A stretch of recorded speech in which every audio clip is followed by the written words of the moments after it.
हूँ। अब देखिए अयोध्या की बेटी भी हमारे पास आ गई, आइए। नमस्कार। जय श्री राम। तो कल जो दर्शकों के साथ आप जुड़ी थी, काफी लोगों ने सम्मानित किया, काफी उसको आपका प्यार दिया।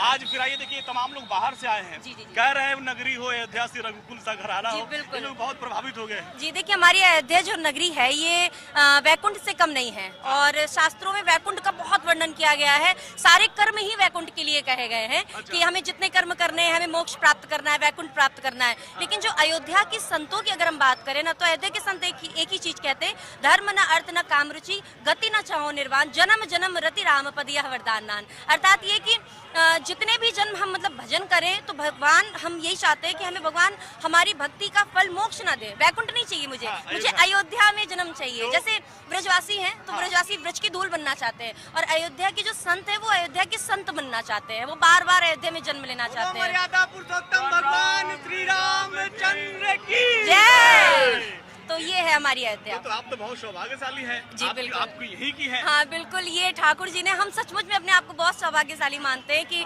ठाकुर जी ने हमको अयोध्या वासी बनाया। और एक चीज और है, अयोध्या वासी बनने के लिए ज्यादा कुछ मेहनत नहीं करनी है। हमारे पूज्य गुरुदेव भगवान कहते हैं कि जैसे 12 साल के बाद डिग्री मिल जाती है ना, वैसे अगर कोई 12 साल व्यक्ति अयोध्या जी में परमानेंट रह जाए तो उसको अयोध्या वासी का टैग मिल जाता है। मतलब ठाकुर जी की तरफ से गारंटेड हो जाता है कि हाँ अब वो अयोध्या वासी है। तो ये हमारे लिए तो और भी ज्यादा सौभाग्य की बात है कि सभी संतों का यहाँ पे प्यार मिला है मुझे, और सभी लोग आ रहे हैं। मुझे तो इतनी खुशी होती है जो अयोध्या जी आ रहे हैं पर्यटक, क्योंकि पहले 2017 के पहले कोई नहीं आता था। तो ये नेपाल से भी आए हैं और अयोध्या की धरती में आके अभिभूत हो गए, बोले बहुत गजब की व्यवस्था, लोग बहुत अच्छे हैं। हम राम जी की नगरी से, जानकी जी की नगरी से। लेकिन अच्छा, कल हम लोग जो बात कर रहे थे कि यहाँ पे कोई सीता महल है जहाँ पे प्रभु श्री राम जी को, मतलब वहाँ के रिश्ते के पद से उनको गाली भी दी जाती है, गाते तो कैसे करते हैं वो लोग? अरे यहाँ पे जो, आप तो अयोध्या वाले, आप तो करेंगे नहीं, लेकिन ये आए हैं तो कैसे लोग करते हैं? अरे हम करते नहीं, लेकिन हमें खूब गाली सुनने को मिलती है, क्योंकि हम अयोध्या वासी है ना, तो हमें फिर बहुत अच्छे ढंग से गारी दी जाती है। जैसे भजन है कि छयलवा को दे हो चुनी चुनी के गारी, और मतलब चुन चुन करके गारी। हम गारी अपने आप को कैसे दे सकते हैं, लेकिन एक पद है बहुत सुंदर है कि जे पूछता नि बतिया बताओ पहुना, जे पूछता नि बतिया बताओ पहुना, कहो साची साची के छू न छिपाओ पहुना। राम जी को कहते हैं, कहो साची साची के छू न छिपाओ पहुना, जे पूछता नि बतिया। और वो जो मिथिलानिया है आपकी तरफ की जो माताएं हैं अयोध्या वासियों को कहती हैं, मात पिता अगर गोरे हो तो गोरे गोरा छोरी, मात पिता अगर गोरे हो तो गोरे छोरा छोरी, तू क्यों श्यामल राम लला दशरथ कौशल्या गोरी, जे यही दुविधा कितनी का मिटाओ पहुना, जे पूछता नि बतिया बताओ पहुना। तो ये गारी मतलब दी जाती है हमारे अयोध्या वासियों को। नेपाल लोग हैं, खुश हैं और मिथिला का और नेपाल का, क्योंकि मिथिला से जब संत आते हैं ना तो यहाँ पे वैसे तो नियम है कि किसी भी तीर्थ में जाए तो प्रणाम करना चाहिए, लेकिन मिथिलावासी जब उतरते हैं ना, जितने भी संत हैं वो पहले धरती को प्रणाम करते हैं। और यहाँ पे कुछ संत तो ऐसे मिथिला के हैं, आपके नेपाल के मिथिला के ऐसे लोग हैं, ऐसे संत भी हैं जो अयोध्या जी आके पानी नहीं पीते, कहते हैं हमारी बेटी का ससुराल है तो हम पानी नहीं पियेंगे। ये भाव है और अनन्य भाव है ये। प्रतिष्ठा के टाइम पे आए थे और वहाँ से तोहफे लेके आए थे आप लोगों के लिए। हाँ जी, आपने रिटर्न गिफ्ट क्या दिया? देखिए हमारी तरफ से हम आपको सम्मान दे रहे हैं, ठीक है, और हम चाहते हैं कि मिथिलावासी जितने भी आए यहाँ पे आकर के पानी जरूर पिए, यहाँ पे मीठा खाए, पानी पिए, हमारा सम्मान भी स्वीकार करें, क्योंकि जानकी जी हमारे जो अयोध्या की हैं वो केवल बहू नहीं है, वो हमारी तरफ से हमारी माता जी हैं, किसी की भाभी है, किसी की बहन है, और हम लोग अपने ठाकुर जी को अपना स्वामी मानते हैं। तो हम चाहते हैं जैसे हमारे ठाकुर जी हमारे स्वामी हैं, वैसे आप भी स्वामी मान के यहाँ की सेवा। आप जैसे भजन कहती है नेपाल वासियों के लिए, आप भजन में क्या कह सकेंगी, कैसे? हम देखिए भाई, मिथिला वालों की तरफ से एक भजन हम गाते हैं जो बहुत प्रसिद्ध है, वही भजन और सबसे ज्यादा प्रिय भी है।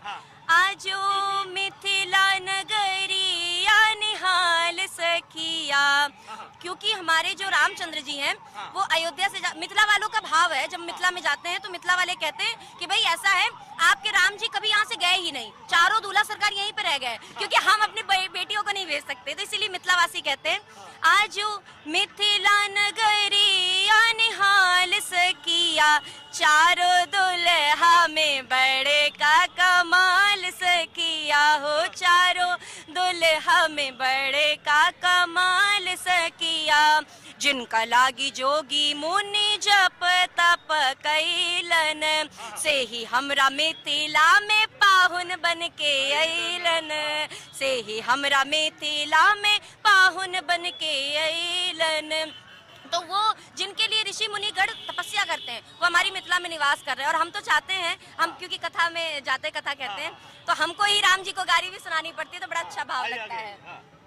अच्छा, तो बहुत अच्छा भाव लगता है हमको कि हम जब मिथिला में जाते हैं, और सचमुच में आज भी मिथिलावासी चाहे वो नेपाल वासी, जी नेपाल हम कई बार गए हैं, अच्छा। इसी साल हम 3 से 4 बार गए हुए हैं। अच्छा। बढ़नी बॉर्डर के पास, सोनाली बॉर्डर के पास, तो ऐसे आना जाना होता है। मिथिला में भी गए तो वहाँ पे जब हम कहते हैं ना कि मैदे जी से आए हैं, सचमुच में लगता है कि हम मराठी अभी बन करके आए हुए, इतना प्रेम मिलता है हमें, बिल्कुल मिलता है, और बहुत भाव से, बहुत वो लोग भी जब यहाँ मिथिला वाले भी यहाँ पे आते हैं तो बहुत भाव और आनंद के साथ हम लोगों को मतलब मान सम्मान देते हैं और अयोध्या नगरी को प्रणाम करते हैं। वैसे तो मान सम्मान सभी देते हैं, अयोध्यावासी भी देते हैं, क्योंकि यहाँ तो कड़कड़ में भगवान का निवास है, और हमारी जानकी जी तो फिर स्वामिनी है, जो रामचंद्र जी भी जिनके आगे झुक जाए वो हमारी स्वामिनी श्री जानकी जी हैं। जी आपकी बाजी मुझे याद है जब सबके आंखों में आंसू आ गया था, जी, उस वक्त आप भी यहाँ पे थी, जी, आपके मन में क्या बातें आई थी, और उस क्षण को अगर आप अपने भजन में या कविता में कहना चाहें तो? देखिए उस समय जो समय था हमारे लिए वो ऐसा लग रहा था ना कि हम सपना देख रहे हैं, मुझे अपने पे विश्वास नहीं हो रहा था, क्योंकि वैसे तो हम जा नहीं पा रहे थे, क्योंकि वहाँ पे वीवीआईपी लोगों के लिए व्यवस्था थी, और अच्छी बात थी, हम उसका कोई विरोध नहीं कर रहे हैं। तो हम जिस दिन राम जन्मभूमि के लिए निर्णय आया कि अब राम जन्मभूमि के पक्ष में मतलब निर्णय सुना दिया गया, उस दिन मैंने दीपावली यहाँ अयोध्या जी में मनाई थी, और दीपक जलाए थे, और इतना रो रहे थे हम, तो जो अगल बगल के हमारे पिताजी भी बोल रहे कि अरे बस करो हो गया। लेकिन वो क्योंकि मेरी माता जी अभी नहीं है, और माता जी हमेशा ये प्रतीक्षा करती थी कि बस निर्णय आ जाए, मैं बस ये चाहती हूँ कि निर्णय आ जाए, लेकिन निर्णय नहीं आया। तो मेरा ये परम सौभाग्य है, ठाकुर जी ने मुझे अयोध्यावासी बनाया। ठाकुर जी को मैंने टेंट में भी देखा, मेरे पास एक कटिंग रखी हुई है पेपर की, उसमें लिखा हुआ है कि 12 साल बाद भी नहीं बदला जा सका तिरपाल। उस तिरपाल में भी ठाकुर जी को मैंने देखा है, जिसमें ठाकुर जी एक जब वो बंदर फाड़ देता था तिरपाल, तो उसके लिए सुप्रीम कोर्ट से आदेश आता था, तिरपाल बदला नहीं जाता था, फिर सिलाई की जाती थी उसमें। तो ठाकुर जी को तिरपाल से लेकर के आज भव्य मंदिर में देख रहे हैं, और ऐसे ठाकुर जी, इतना सुंदर स्वरूप है, ऐसा लग रहा है ना ठाकुर जी प्रसन्न है, जैसे 5 वर्ष का बालक, आंखें बात करती हैं। हाँ 5 वर्ष का बालक, जैसे उसको अपनी चीज मिल जाए वापस इतने सालों के बाद। तो वो राम जी का जो स्वरूप है ना, उनको देख करके लगता है कि ये मतलब ये चाहिए था जीवन, अब जन्म लेना हम लोगों का सार्थक हो गया है, और अब कुछ नहीं चाहिए। और सचमुच में हम जब भी जाते हैं जन्मभूमि दर्शन करने, तो हम ठाकुर जी से कहते हैं बस ऐसे ही दर्शन देते रहना, चाहे हम 100 साल के हो जाए, चाहे हम 50 साल के, चाहे कभी भी जाए, आप हमें ऐसे ही दर्शन देना। अब मुझे आपसे ना कुछ चाहिए, और ना मुझे जीवन में अब किसी चीज की आशा रह गई है कि हाँ मुझे ये चीज चाहिए, बस आपको देखना था। और मुझे ऐसा लग रहा है क्योंकि बहुत बड़े बड़े जो संत थे, बहुत सारे ऐसे कार्यकर्ता थे, कार सेवकों की आप पूरी कहानी जानते हैं, तो उन लोगों ने राम जन्मभूमि के मंदिर के लिए अपने प्राणों को निछावर कर दिया। हमने कुछ नहीं किया, हमें तो बैठे बिठाए फ्री में एक वोट की बस जरूरत थी, वो वोट सही गया और तुरंत हमारे रामलला सरकार आ गए। उस दिन जो आपने जो अनुभूति की थी उसको आप अपने कविता भजन के माध्यम से व्यक्त करें। हम आज बस ठाकुर जी से यही कहना चाहेंगे कि हमारे जो ठाकुर जी हैं वो हमारे मन मंदिर में ऐसे ही बैठे रहें, और हमारे मन मंदिर में भी ठाकुर जी के उस दिव्य भवन में भी बैठे रहें, और हम यही प्रार्थना करेंगे, मुझे ऐसी लगन तू लगा दे, मैं तेरे बिना पल न रहूं, मुझे ऐसी लगन तू लगा दे, मैं तेरे बिना पल न रहूं, मैं तेरे बिना पल न रहूं, मैं तेरे बिना पल न रहूं, मुझे ऐसी लगन तू लगा दे, मैं तेरे बिना पल न रहूं।